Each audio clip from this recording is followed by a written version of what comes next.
All Hello. right. We are really happy and pleased to welcome our next speaker from Classiq Technologies, Dr. Erik Michael Garcell from Classiq, who serves as Director of Quantum Enterprise Development. Classiq is doing amazing work making quantum software design more accessible and practical for everyone. And Erik is right at the center of that mission. Welcome, Erik. It's a pleasure again to have you with us. How are you? I'm doing great. Muchísimas gracias for having me on here. I really enjoy being part of the Qiskit Fall Fest. I love quantum computing. I've been part of this industry for many years now, and it's just really fun to also see it consistently evolving and changing and growing. It's been a fun journey. It's good. Know that. Are you agree if I read your background and a summary of your presentation? Absolutely, go for it. Okay. Dr. Erik Michael Garcell is Director of Quantum Enterprise Development at Classiq, a company transforming how quantum software is designed and deployed. He previously served as Innovation Product Manager at IP.com and as Innovation Research Scientist at Kodak Alaris. Erik holds a PhD in physics and a Master in Technical Entrepreneurship and Management from the University of Rochester. The title of his presentation is Accessible Quantum Programming. Dr. Eger Garcell will demonstrate how quantum computing can transition from theoretical concepts to practical application through accessible programming tools. This session will showcase how Classiq performs enables users to develop quantum algorithms without getting lost in low level and researchers. Dr. Garcell will illustrate real world application of quantum computing across various industries and facing how Mexican institutes can build quantum workforce capability that connect academic research with industrial application. The presentation will include interactive elements and a hands-on component that serves as an introduction to one of the event's hackathon challenge. Thank you, Dr. Eric. Can you proceed? Absolutely. Make sure I can share my screen all right and everybody can see it. Let's see here. Yes, we can see. Perfect. Okay, so I'm going to go over a little bit about Classic, about who we are, and then I'll go into actually one of our, it's usually a 2 hour lecture, so I'll kind of zoom through it, showing you a little bit of how we teach quantum programming, kind of the basics of our programming language, and how you can get started using Classic and higher level quantum formalisms. Because first and foremost, our platform is free for anybody in university, any student, or doing it for research purposes. So feel free to use the tool. And if you have questions, feel free to even reach out to me directly and ask anything you might have questions about or want to do some fun projects on. Um, so just at a high level, what Classic is trying to do is we're trying to lower the barrier to entry to quantum computing, try to make it accessible and usable for everybody in this industry. Using quantum computing can sometimes be difficult. I'm sure if you're part of this, you've endeavored in some way to make your own quantum programs, and you've seen some of the difficulties that programming these systems can introduce. Currently, we are the largest quantum software company in the world. We work with Fortune 500 companies like Comcast and SoftBank and BMW. We have academic papers pointing that Classic and our programming language is the leading quantum software development platform currently in the industry, and the largest GitHub library. Actually, if you want to take a look at any kind of use examples, feel free to check out our GitHub library because we have the largest collection of quantum code on the internet too right now. Because that's how people learn how to code. People aren't reading the full instruction manual front to back. The way most people learn the code is they look for some code snippet or example that looks similar to what they're doing, and they learn as much as needed to get that project done. So we want to enable the industry by providing as many of those code snippets as possible. And like I said, the platform is an end-to-end software development platform to help you model, analyze, and then execute the quantum code that you want to endeavor and build. And we do plenty of benchmarks against, other platforms and things like this, like Qiskit. We show that we have fewer lines of code and we can compile more effectively. This is a great paper, though, independently from the University of Illinois Urbana-Champaign, the US's National Center for Supercomputing Applications, showing that Classiq's language, just because we've built it from scratch really with usability in mind, is the most compact language possible, right? And they looked at it from a bunch of different things, lines of code, vocabulary, effort, circuit complexity, volume, and just shows, I love this quote, QMod, our language, stands out for offering the most compact control flow across all evaluated cases. And a lot of our clients see the same things, but I don't want this to be a marketing thing, just showing you that we work with all the major cloud vendors. So if you were interested in using Classiq for any of the machines on whichever cloud, that you has hardware, or a simulator or NVIDIA's things, we all integrate with all that too, and we can have fun. Um, Now, instead of going through kind of this, I'm going to go ahead and skip along and just show you just some of the clients we work with, and then I'll go into that lecture. So I wanted to show, lots of fun things. And if anybody wants to know exactly some of the innards of how our platform performs things, I'm happy to go into that in discussion too. But we've had some really fun projects working with industry partners like Citibank. We worked with AWS with them doing kind of portfolio optimization problems. Mizuho and Sumitomo Corporation, we're looking at, analog quantum Monte Carlo simulation endeavors. And Intesa San Paulo, an Italian bank, was fabulous and great to work with them. We actually helped build up their quantum infrastructure from scratch. So, we've done this before. We're happy also to do this with Mexican institutes as well. HSBC is another great platform we worked with. We were doing some quantum machine learning things with them. Rolls-Royce was looking at computational fluid dynamics because one of the things quantum computing is going to be able to do is solve linear equations really well. And these large multi-physics simulations that a lot of manufacturers want to build out these days, these exceptionally large, they call them the digital twin simulations, right? They want to simulate an entire car, they want to simulate an entire airplane, and there's so many different physics calculations that have to go into there. Airflow, heat transfer, how does the tensile strength of the material relate to the flexibility of it, and how does that change with different temperatures? There's so many physics simulations intermingling that it can become quite computationally intensive. And we're using GPUs for most of this right now, but it's quite difficult to simulate an entire, vehicle, at least to a high fidelity, right? To a good quality. You can do it very poorly, do a whole vehicle and have very low resolution, but you can't do it to a high resolution right now. And that's one of the things quantum computing is hoping to solve. It can solve these linear equations, which play into some of these physics like fluid dynamics, airflow, that will eventually offload some of the tasks from these GPUs and put them onto a QPU, making it much more feasible for these corporations to do these large simulations, offloading the cost of performing these things, but also making compliance a lot easier and safety for the cars and airplanes and devices being manufactured. We've had fun with other automotive manufacturers like BMW. We've worked with Deloitte, with a chemical company in Japan, Mitsubishi Chemical Group, their chemical division there. We had some projects with CERN, which was quite fun, with Wolfram. So we have lots of different cool, fun engagements with quantum computing, and just showing that the breadth and scope of what quantum computing can assist with. So many corporations are looking at quantum computing for so many different types of uh, uh, quantum assistance, right? Quantum computing can apply to almost every industry out there because it hits on some core algorithmic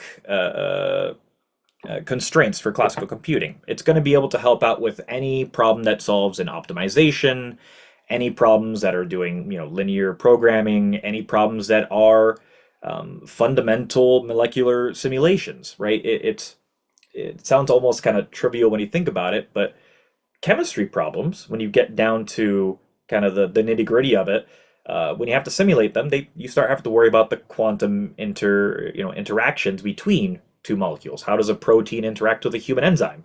right? If you're doing trying to make a new drug to help with some illness, there's quantum bits of that you have to simulate, and it takes less resources to simulate a quantum phenomenon on a quantum computer.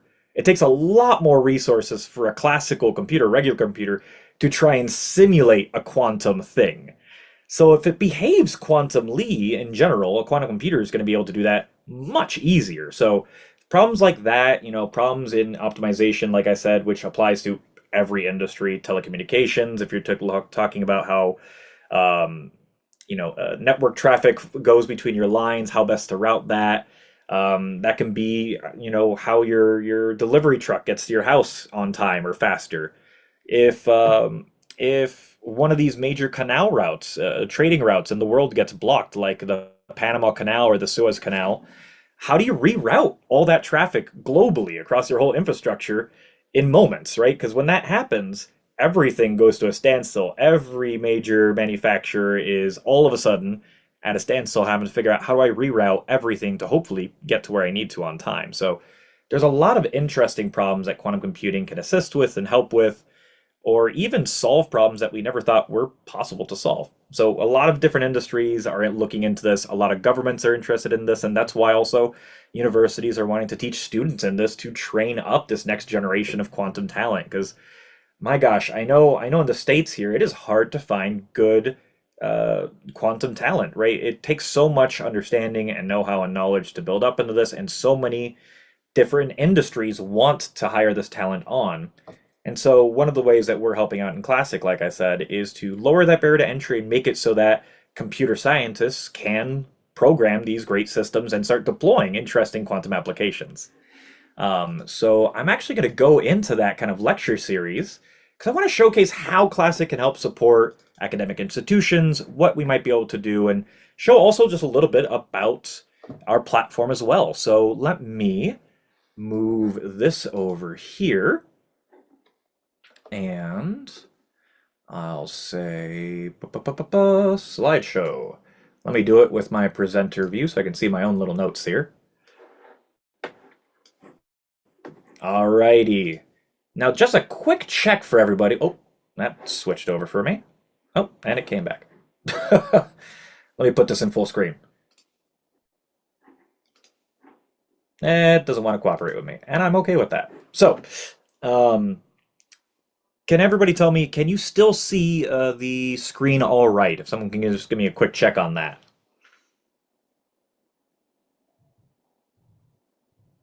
Hearing silence. Have you either been talking to the screen by myself for the past 15 minutes? No, Or we I'm can see it. absolutely. Yes. Yeah. Okay. Thank you very much. I appreciate the call out there. All right. Yeah, so this would be kind of the introductory lecture you would get if you're, university or institution working with Classiq, how to use the platform, general intros. But I'm going to assume that most of everybody on the call has some basic intro to quantum computing, understands some of these levels. So I won't go too deep dive into this. Right, this lesson usually goes over kind of what quantum computing are, the challenges of them, what a gate is, things like this for gate level quantum computing and design. Um, I'll hit on them just very briefly in case anybody in the call doesn't have an intro, but I won't linger. Right, quantum algorithms, they emerged in the 20th century, and we've been harnessing this potential for quite some time. It's not a new endeavor that we suddenly came up with. It's something that's been in the works for a while, but it's been more of a scientific endeavor than an industry endeavor. But we're now in a place in the industry where quantum computing has left an if kind of question, and it's more of a when. So that's why you're seeing so many corporations in this field now too, because now all these companies know the technology exists, know it's validated. They just have to figure out when it will apply for them and their applications. So some of the early quantum applications that came up were, Deutsch-Jozsa algorithm, Simon's algorithm, Shor's algorithm is where things started to get, spicy, and people started really paying attention to quantum computing because it started to have a kind of government risk aspect into everybody should pay attention to this tech. But Deutsch-Jozsa was an interesting application in that it showed that quantum computers can do things that classical computers can't, right? Fundamentally, it's able to do it so much faster than a classical computer can. It is a place where quantum computers definitively beat out classical. The problem is, Deutsch-Drose's algorithm doesn't actually solve anything useful. So the thing we're trying to do now is do something that quantum computers can do faster and is useful. That's the tricky bit. Um, so yeah, I'll go over some of these, but now we're in the phase of implement these algorithms, demonstrating them out. Here's what Shor's algorithm looks like when you program it out. Here's a Grover's algorithm for a three satisfaction problem.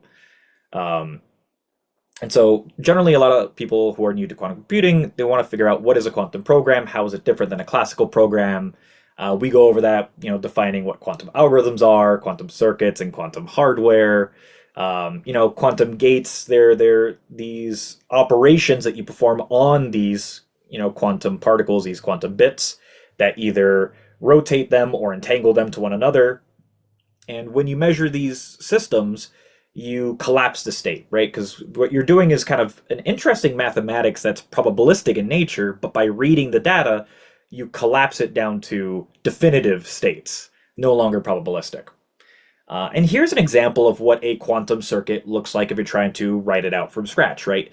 Each one of these lines is a quantum bit, and most of us in the field, we start with a register of 0, so you'll typically see Q0 to Q20, so this would be a 21 qubit quantum circuit. The what you're seeing as an H is an operation that mixes probabilities evenly. Um, let's see, the little plus with the dot here is called a C naught gate. So each of these are operating or performing operations on these qubits, much the same way that you would program Boolean logic, where you would have a bit, and then you would do an and or an or an if gate on these. This kind of coding is analogous to Boolean logic programming at the assembly level. And all this program does is this mathematical equation on the screen, right? 2 to the x squared minus 5 times x plus 3. So you can see that it's not the most intuitive to program these systems if you wanted to even do a kind of a simple mathematical expression like this. What our developers did is to develop a higher level language and a formalism. So to help kind of mitigate and solve this. But when you're programming, for the most part, low level programming in this area, while there's not a lot of consistency across different hardware vendors and how things are coded, most of the industry has stabilized to using QASM, or this quantum assembly, as the standard language to describe and send to the hardware for the hardware to then operate on. And this is what QASM code looks like. This is that Boolean programming, where you're literally defining out each gate operation and the qubit it's applying to. So we're applying that H gate to Q0, the H gate to Q1, and then H gate to Q2, and then this kind of NOT gate, or we're calling a C NOT gate, to between Q0 and Q2. So you have to define every operation for every bit it touches, and that's just not tenable in the long run, right? You're not going to be able to build high-level quantum applications at this very low-level coding. I joke around sometimes and I say it's like trying to build something sophisticated at that low level is like trying to build a web page in Boolean logic. Could you? Probably. Is it worth it? Absolutely not. It would take you so long to program anything that looked good in a web page in that low level kind of formalism. And you would have to be a super expert to be able to even start in that way. But what higher level languages do, like what we're doing at Classiq, is it makes it easier and more tenable to do exactly that, to build web pages, right? Now we have HTML coding. Um, so, um, yeah, so we want to go over and show what higher level languages essentially do, right? They do this abstraction. So this is an example of Python code, high level programming formalism, and what the low level code of this implementation looks like, right? It's nothing fancy here. Again, it's some maths with I in the range of 100, just kind of sweeping these parameters, but this is how you would have to code it out in assembly level language. In the same way, QASM code, here's this QASM code. In our higher level language we modeled out, this is how you would do that same quantum algorithm, the same maths that we were showing in that previous example with Python that we showed the quantum gate for. Um, Here's how you would define it in our kind of higher level language formalism. And again, the CASM code is the analog. So we're showing that it takes a lot less kind of computer science knowledge, right? How do I say this? With our higher level language and with using Classiq, I like to think of we're enabling quantum computing for the computer scientists. You no longer have to be both a computer scientist and an electrical engineer for quantum computing.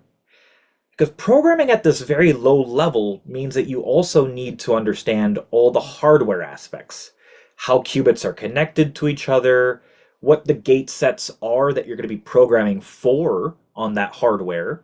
And there's no consistency right now, right? If you program in an IBM machine versus an IonQ versus a Quantinuum machine, they all have different ways the qubits are connected, and they all have different ways, different native operations. So it becomes quite tedious to figure out and become an expert to program at this low level and to program across different hardware. Higher level formalisms kind of help abstract that out. Um, Hello, recording back Sorry, in sorry. progress. No trouble, no trouble. I saw we had a couple of questions too. Let me just take a look if I can see those here. I'm not seeing both at the same time. I'm trying to figure out how I can see questions while I'm speaking, because that would be awesome to see if anybody had questions on the side. Yeah, we had some question for the Um, public, Eric. I can read it for yeah, you. that'd be perfect, in fact, because I'm having a trouble kind of looking at both at the same Yeah. time. So for Brandon, the first question for him is, what inspired you transition from the background in physics and innovation to focusing on quantum enterprise development?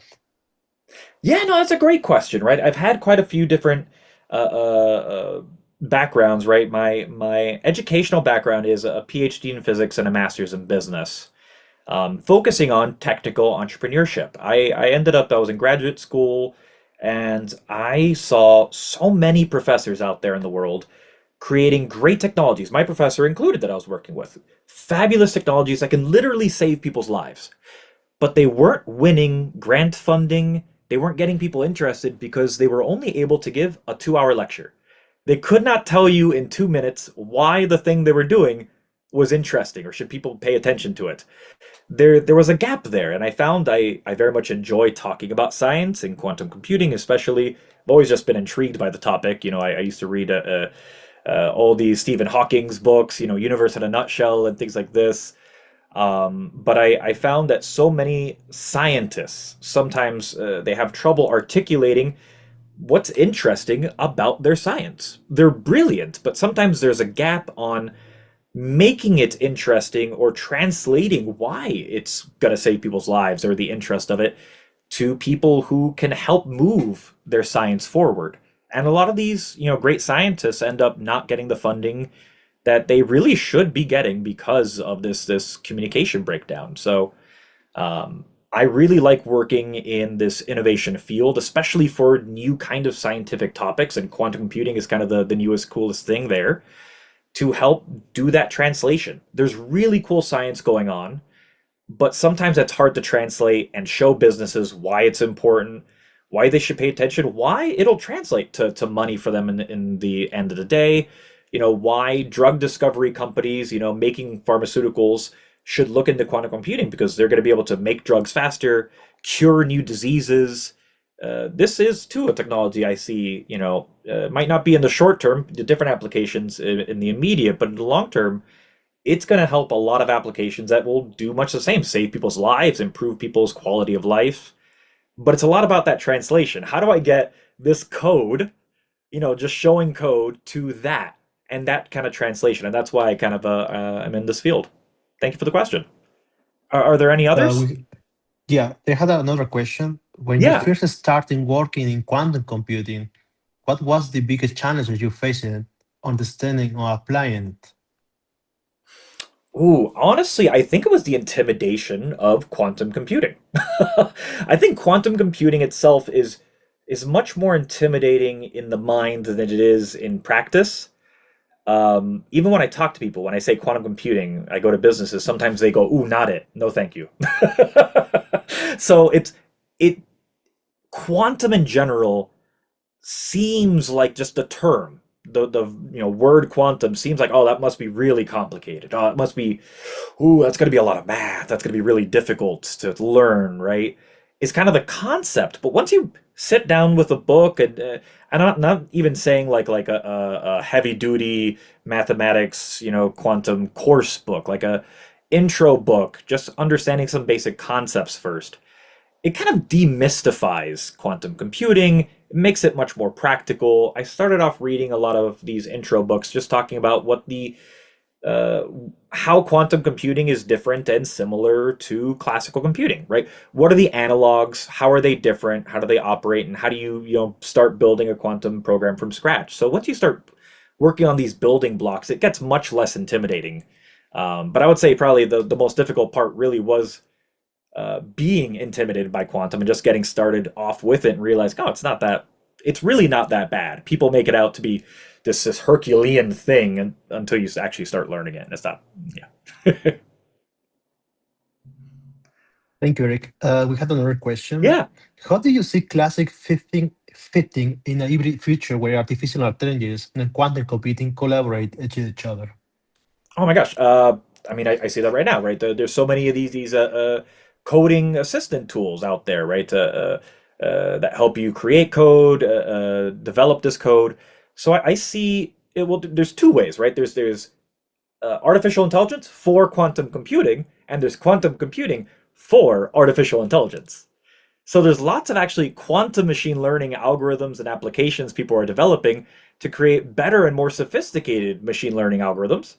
And there's ways we can use artificial intelligence to help us develop the quantum code in the same way that we're doing classical code. Even, I was playing around with it earlier. I'll even go into it and show just some fun I was having. Um, in our platform, we have Cursor, and I was just asking it to create a notebook for some demo I was giving a company. And it was helping me generate some code quickly, some Python notebooks on showing how do you do some fun math with hyperbolic tangents and things like this. So it's very, AI is absolutely a tool that you can use to leverage and assist you with coding in the same way that you do with classical, you could do with quantum. Yeah, good question. We had another question for Sophia. Yeah, yeah. You you are working across academia, startups, and industry. What hmm unique perspective does this combination give you the guidance quantum enterprise development? Hmm. I think the unique perspective it gives me is that workforce development is highly needed. And I think a lot of people start with quantum computing at a very low level formalism that can be intimidating for corporate managers.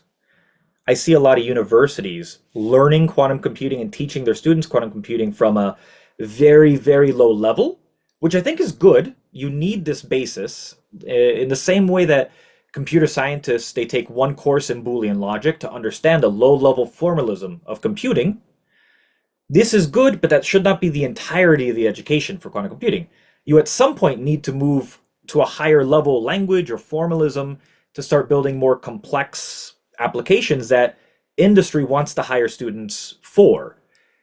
Staying at this low level is not good. You need the foundation, but you need to move up then and teach the next level above this, which is what these enterprise clients are hiring for and what they want to learn also. They get uh, the enterprise clients get frustrated only rotating a block sphere. That's not what they want to do. They want to do logistics. They want to do portfolio optimization. How a qubit rotates, they don't care. They want to load in a Gaussian distribution and say, okay, which of these stocks should I buy and what percentage? So there's a gap there I see sometimes at universities. The translation from that to application. There needs to be more education in this middle section. Another question for the public. Can you describe one of the most surprising or creative ways that users have applied classic platform in research or industry? Ooh, okay. I actually do have an answer for this because I had a fun one last time. Somebody wanted to use the Classiq platform for whiskey barrel optimization. I did not know much about whiskey barrel and aging, but apparently you need to store whiskey for a very long time, and you store them in these barrels, and they need to be in a warehouse for a certain amount of time, right? You're a large manufacturer of this, but now you have stacks of them at different heights, and you have stacks of them at multiple, depths. How far back are they? So some of them are inaccessible. But the height of your warehouse has a temperature and humidity gradient, which affects the quality of the whiskey. So you need to make sure that your whiskey goes through several layers of humidity and temperature gradients. You need to move them so it has the right, flavor profile at certain times. But sometimes your whiskey barrel is too far back that you can't actually access to move up. So how do you optimize this for minimal transference? So that was a very interesting problem. Yeah, We have another interesting question from here. yeah, yeah. How can someone with a background in computing science but no formal quantum training start to building algorithms with Classic? I would say that is a really good place to start off with a computer science background. Um, I think it's still good to go through some of what Qiskit has to offer, right? Reason I love Qiskit. I'm happy to do the Qiskit Fall Fest too. They've built out so much fabulous material to help understand some of this low-level formalism. I do believe in the same way that a computer scientist takes one course in Boolean logic, they understand the hardware they're working on, how it works. It's good to understand at the base level. You are doing some rotation of this, and they have great visualization tools. Once you have this kind of foundation of, okay, I'm rotating a qubit and this is kind of what's happening, Classiq can help you then build applications with, this. You know, you're never touching Boolean logic again in computer science, right? You move over to Python, these things. And that's what Classiq is doing too. You move over to higher level formalisms, you're not going to have to do block sphere rotation.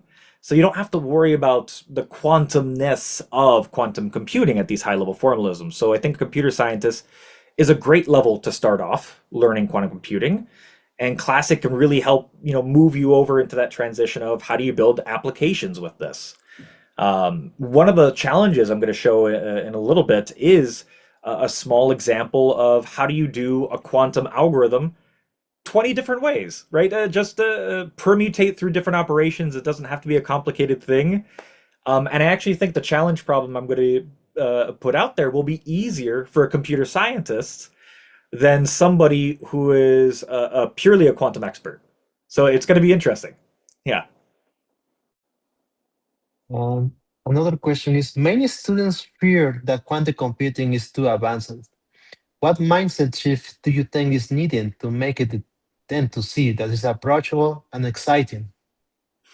I think the same way that when classical computers came about, it was seemed very difficult, right? Many people you talk to even older generations, it was an intimidating thing, this new technology. It seems very difficult. Oh my gosh, I need to know so much math to use this.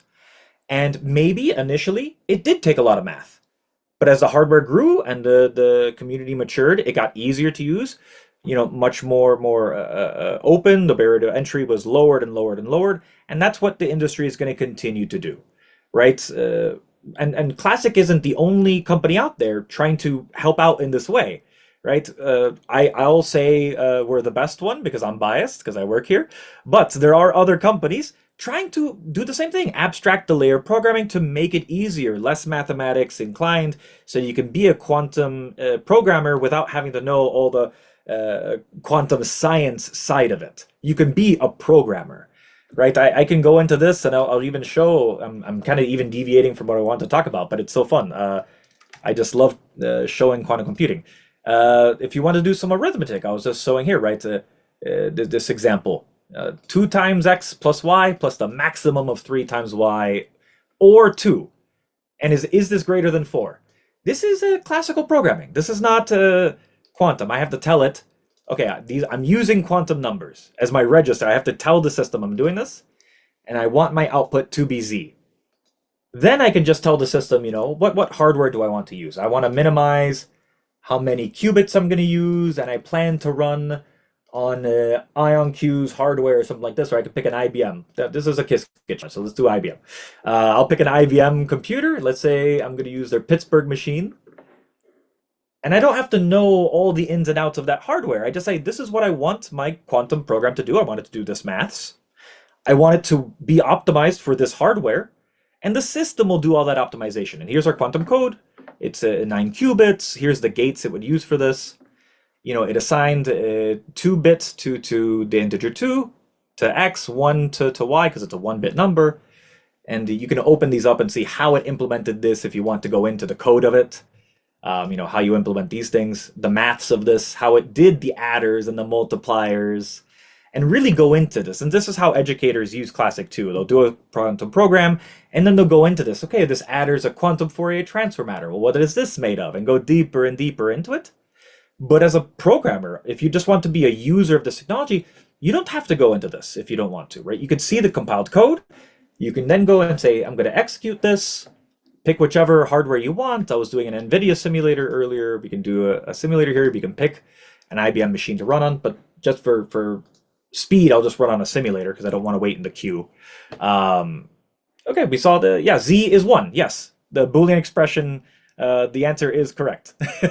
So you can be a user of this technology. And in the same way of using quantum computing, we have a huge GitHub library of applications to see how you might get started in different ways, right? If you're curious about quantum, I was showing this thing, but it's connected to our GitHub too. Feel free to go to our GitHub, Classiq, GitHub/Classiq, and you'll see a huge list of algorithms if you want to see any of the quantum algorithms or applications, automotive, chemistry, cybersecurity, finance. So if there's something that you're passionate about or want to see, how do I do this in quantum computing or how might it look? Feel free to open it up, right? Credit fraud detection is one that uses machine learning.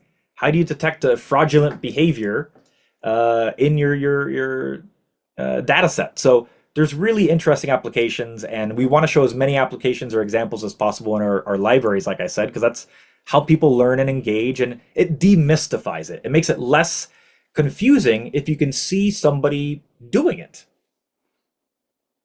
Yeah. Okay, before to continue with your lecture, I will read Oh, the yeah. last question. I get excited. I love student questions. Yes, I know. So, what are the biggest misconceptions you see when people first start learning about quantum programming? Yeah. One is that quantum computers, right? Because everybody talks about it, quantum computing. The next question is, when will it replace classical computing? No, no, no, no, no, no, no, no. You're not gonna, it's not going to replace classical computers. No, no, no. It's not even, it's even wrong to think about it as a computer. It's more of a processing chip, right? In the same way that you have CPUs and you have GPUs, we'll have a QPU. It's a processing unit that will be integrated into the computing stack alongside them. Where, when a GPU came out, now we offloaded tasks that we sent all of it to the CPU. Now some of it gets processed by a GPU, and it's much more efficient for certain things, but not everything. Now we'll offload some things from the CPU and GPU onto the QPU. And it's going to be great for some things and terrible at other things. It's not going to do everything faster. It'll do a lot of great things faster, but you have to know when it's a good thing to use and when it's not good to use. This is also equally as important that there's a huge misconception about. Yeah. Thank you, Eric. Absolutely, absolutely. Yeah, let me go back into that. Let me see, where was I on? Oh, that's my, there we are. Uh, Perfect. Yeah. Where was I? Oh yeah, so high level programming, this same code that we were showing here, on the back end can be compiled many different ways, right? The same way that classical computers, you could program something many different ways and have the same output. Same thing is true for quantum computing. And this same mathematical algorithm I was showing, that 2 times x plus, I think it was 5 times y or something like this, can have multiple different ways to implement it on a quantum computer. And the way we handle this in our platform is we go ahead and through our high-level language and through our synthesis engine, right? They have to work together. Our compiler and our language work in tandem. You model out what you want to do, and then you tell the system, like I was showing in the example, what do you want this optimized for? Are you optimizing it for a particular hardware that you plan to run on and you want it to be highly optimized for the system? Are you optimizing it maybe for a particular compute resource, like a particular 2-qubit gate, like C0 gates? This is very important for academic papers and also very important for cost, because it tends to be that for quantum hardware, when you look at how much it actually costs to run these systems, 2-qubit operations are the most expensive operations. So a lot of times professors using our platform will try and optimize the number of 2-qubit operations to minimize the cost of running the algorithm to save them grant funding. So it costs them less to actually do the research. We'll deploy the low-level implementation that's best for what you want it to be best for. Um, and we have lots of different ways to load in functions and variables. And like I said, this is kind of a part of a whole 2-hour lecture, part of a whole series that we would give over a semester, where we talk about different formalisms and how to load in different types into the quantum platform. How do you encode data into either, if you're doing it as a qubit, just a 0 or 1 qubit, a quantum number, quantum arrays, or even quantum structures, where you just can list a variable as either being a classical or quantum formalism. And we can do things like, signed values or decimal places as well. Under quantum numbers, we have two examples showing quantum number 4 or signed 1, which would be -4. We can do, however you want to load in your data, Gaussian distributions, log normal. We enable these kinds of formalisms and ways to load in the data that you want to do for your quantum program. And in the same way that you would do kind of other functions, the way you call the system is you'd have to define out your main function, which is the thing that gets compiled, and everything downwind has to feed into your main. Like this prepare state needs to go into your main as well. And that's just a little bit of info that's necessary for completing kind of the future challenge. Um, so we have, classical control flow in Classiq. We have, I'd say it in different terms if I wasn't talking to a scientific and computer science audience, but we have kind of a garbage collection and variable, memory management in our platform as well, because that's not a very easy thing to do in quantum computing either. How do you uncompute your quantum circuit? I won't go into why you need to uncompute with the time remaining, but when you compute your quantum circuit, you also have to go through a process called uncompute. But knowing when you can do that to efficiently create your quantum circuit can be a huge hurdle. Um, is my variable still being used in my algorithm? Can I free up a set number of qubits or memory in my system to then reuse later in my algorithm and application to maximize the utility of my system and try and fit a large program into kind of the hardware that exists today? Classiq has these kind of memory management and automatic uncompute functionalities, so that you can be, again, a computer scientist for this and not have to worry so much about, oh my gosh, I'm building up all of this memory garbage, just memory overhead in my program, because I have so many variables that I never uncomputed, but they're not being used. Things like that for large scale applications start adding a bunch of mess and creating difficulties when you're trying to build efficient quantum circuits, which is terribly important since the hardware today is still scaling. So if you want to work with companies that are looking for near term advantage or kind of first mover advantage, things like this, using the hardware of either today or in the next kind of 5 years, these kinds of systems that have this automatic memory management is terribly important. Um, ba, ba, ba. I think it might be a good idea, probably at this point. So let me see. To go into the challenge problem itself for later, because I want to make sure we don't run out of time and leave a little time for anybody who has questions as well. Let me see if there's anything else important in this. Quantum statements, powers, within and applies. Yeah, so with Classiq, you can also do loop commands and um, different fun things. But this is going to be pretty similar to the challenge problem that I'm going to show. We're showing what's called a multi-control knot, a multi-knot operation with 10 controls and one target. I'll show the notebook for the challenge problem in a second, the Python notebook. But the challenge problem is to design multiple multi-control notebooks and show the resource usage of these different multi-control NOT gates. So here you can see there's two different ways even to do the same gate given certain constraints. Um, but having to do this from scratch would be tedious at best, right? If you had to refigure out how to do all these different implementations, all these different operations. So wanted to showcase that certain tasks might seem Herculean if you're doing it at this low level coding, but at a high level programming environment, it's as simple as changing a couple of variables. It's not all that tricky. So let me see. I think I was doing this in Cursor. Da-da-da. Yes, okay, that's my solution file. So I'm not going to flash the solutions to anybody. I'll send that to the instructors here to make sure we grade everything properly and assign points where they're deserved. But here is the challenge notebook that I'll give the organizers and they'll distribute to all involved. The assignment is to synthesize 9 distinct implementations of a multi-control NOT gate with 20 control qubits and 1 target qubit with some constraints. We want the maximum width to be between 22 and 30 qubits. So you have to use between this many qubits. And for each of these implementations, try and optimize for the depth of your circuit as much as possible. And that's also very important because right now we're working what's called this NISQ era. I'm sure we're all familiar with this term, noisy intermediate scale quantum computing, because the hardware is still scaling and they're still very noisy. And the longer your quantum program has to live for and operate for, the more noise is introduced in your circuit. So truncating the depth of your circuit to be as low as possible just increases the signal to noise ratio of the data you get at the end of the day.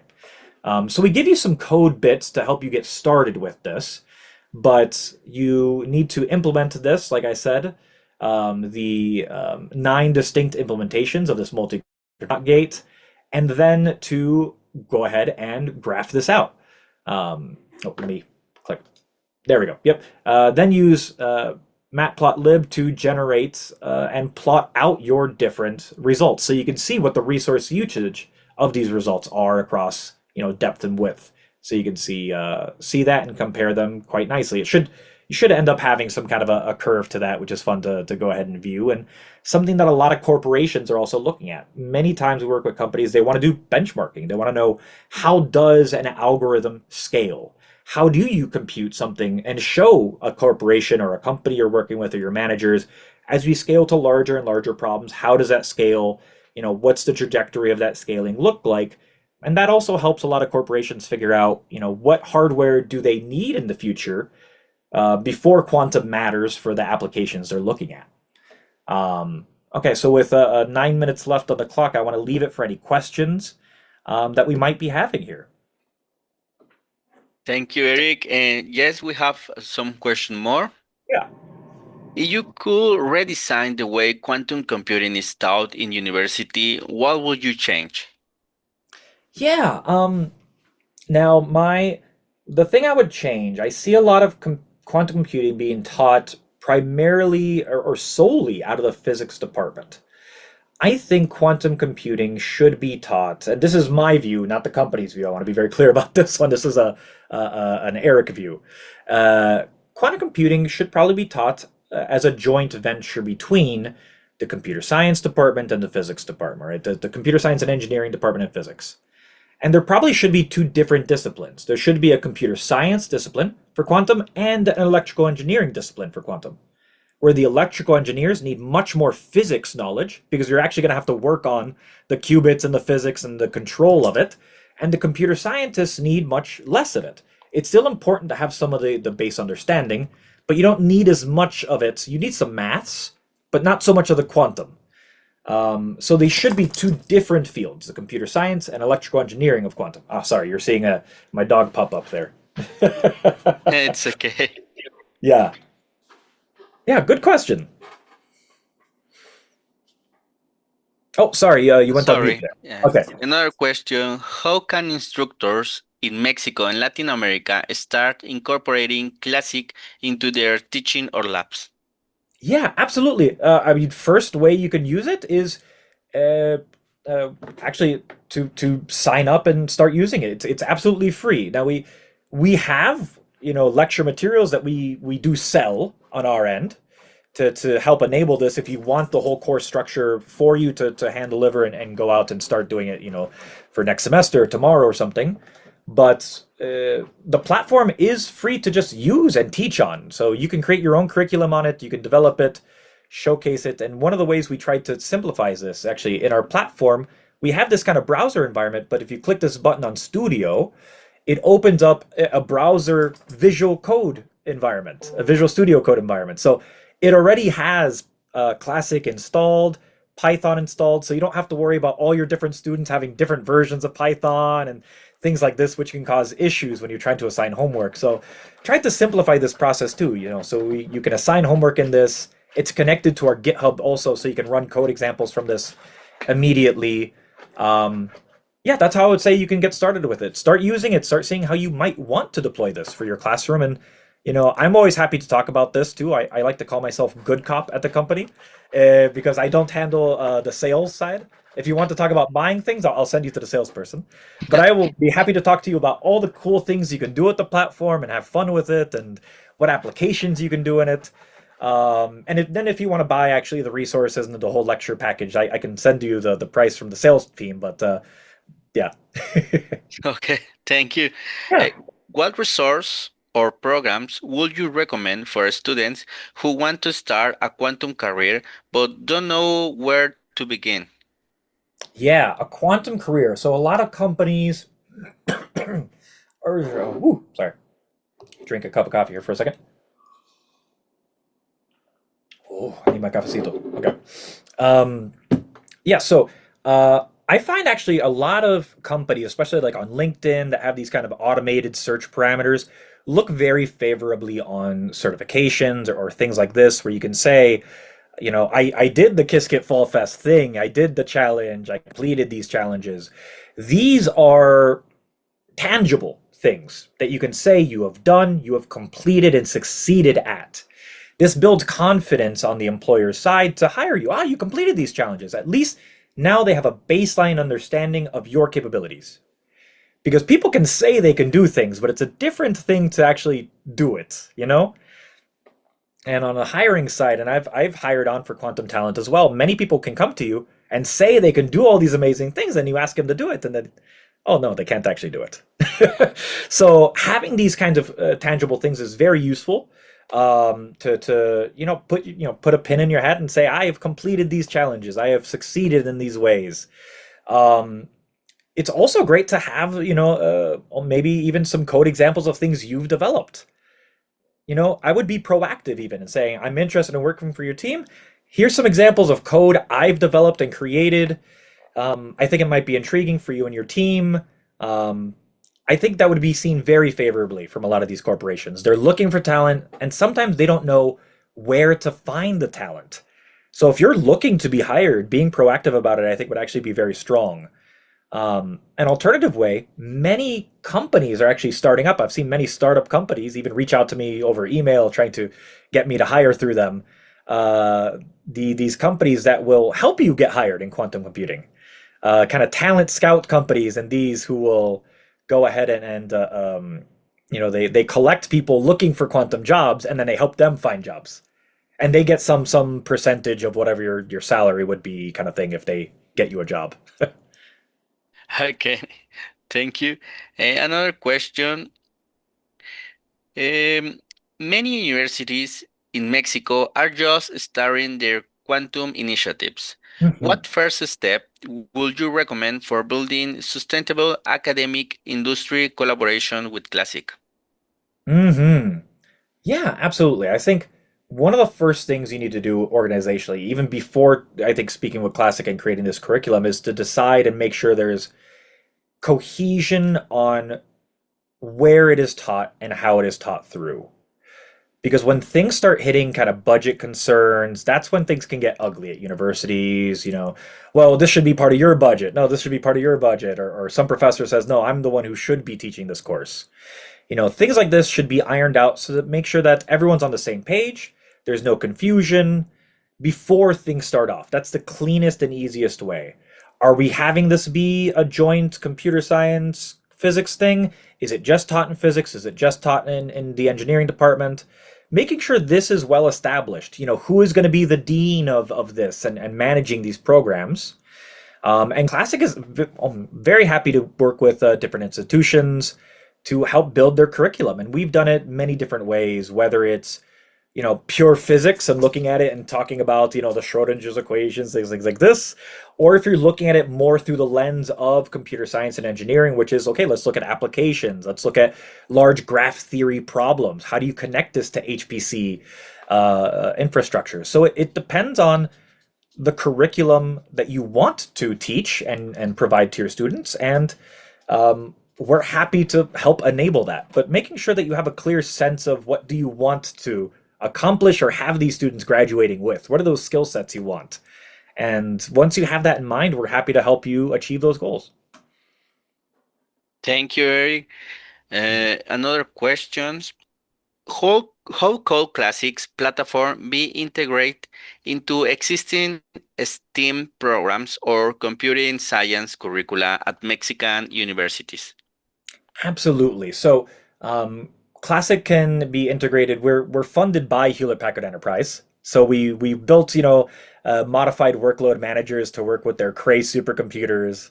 We're also integrated with NVIDIA's CUDA Q, because of course everything with quantum has to have a Q. So there's CUDA and now there's CUDA Q for computer science and working with supercomputers. I can see if you're teaching a standard, HPC course or computing course, I can see maybe one advanced section of that course being the quantum computing, right? What does quantum computing look like integrated into the HPC stack? And that then being maybe a softer way to introduce this to computer scientists as part of the HPC stack. Where does it live in this ecosystem? And starting them to see some of these touch points between this, because many quantum algorithms are hybrid right now. They're called variational quantum algorithms if you want to Google it and look it up. But they're hybrid algorithms that use both a quantum and a classical computer, kind of moving the algorithm back and forth between the two. So I think it'd be a great introduction and a great piece to add into an HPC class. Okay, thank you. Mhm. Another question. How do you personally define accessible quantum computing? That's a great one. That's actually a one I've actually thought about recently because we were in a workshop called accessible quantum computing, broadly accessible quantum computing. It was the word. And I think both of the words broadly and accessible are necessary. If it's accessible, but only five, if it's accessible, but it's not broad, right? If only 5 people can use it, it doesn't help anybody. If it's broadly distributed, but too complicated, it doesn't help either. It needs to be accessible to a broad audience. And the way to do that is to demystify it, right? Make it not as complicated, use less jargon, right? I've said things like Schrodinger's equation and things like this. A lot of these things are what intimidate people. The language of quantum computing, all this jargon and physics vocabulary, which doesn't need to be there, right? Even when you're doing quantum computing, it's linear algebra at the end of the day. The math isn't even this difficult. So I think there's a lot of ways to make it less intimidating, to demystify it, and to deploy it in these ways, right? Sorry, I lost track of the question while talking about this. No, your answer is really Okay. good. And finally, if you could send one message directly to students and professors in Mexico and Latin America who dream of contributing to the global quantum revolution, what would it be? Oh my gosh. Let's see if I could say one thing. I think the biggest takeaway I would say is that you can. One of the worries I see from people is, can I even contribute? People worry about how can I contribute. There's this thing where I don't even know how to begin or where to begin or what can I do. Maybe I have limited resources. I don't have an HPC center. We don't have quantum computers. There's a lot of concerns. Maybe we don't have the background for this. The biggest misconception in quantum computing right now is that you have to have all these things to get started. And that's not true. You can absolutely contribute today. And having this known truly that you can contribute and that it's not a matter of an if, it's a matter of how. This is now the thing that you need to look into. You can contribute. I'm happy to engage with you and figure out different ways you can contribute for students. You can create even in small ways, create a quantum club in your community to start investigating it, learn between each other, join and do these quantum fests. If you're here, you're already starting and doing this. If you're a professor looking at ways to put it into existing curriculum or even to be the sponsor of one of these clubs at your university. Um, Students are intrigued by this new technology. I see it everywhere. People want to learn this. It's exciting, it's new. A lot of students see this as the future. All these, Boston Consulting Group and McKinsey reports saying there's so much growth in this industry in the future. People really do have a thirst for this industry, and it's like that movie. If you build it, they will come, right? If you build these communities, people will join them. People are intrigued and engaged, and they're also wondering how to contribute and how do we start this. But if you're the one to go and start a community page, a Facebook page, some start an email chain at your university or workplace on quantum computing, this is how things get started. And I see this at universities. I see this at companies where students start the quantum initiatives at their university. The University of Toronto in Canada, students are leading a conference there because there was no conference. At corporations, I learned that sometimes the quantum initiative started because like two engineers really wanted to learn this and they just started learning it. And they started emailing more people. Or do you want to come to our lunch hour? During lunch, we're just spending some time learning this. And more people joined. And then the CTO found out about this and says, let's do something. So really, people are intrigued. I would just say you can contribute, and it's just about getting that first step out there and engaging other people in your community who are intrigued about it too. Thank you, Eric, really very much for your amazing talk and for sharing such inspiring examples on quantum code development with the Classiq platform. We truly appreciate your time and hope you see you again at future Qubit Hub events. All right. See you, everybody. Have a great event.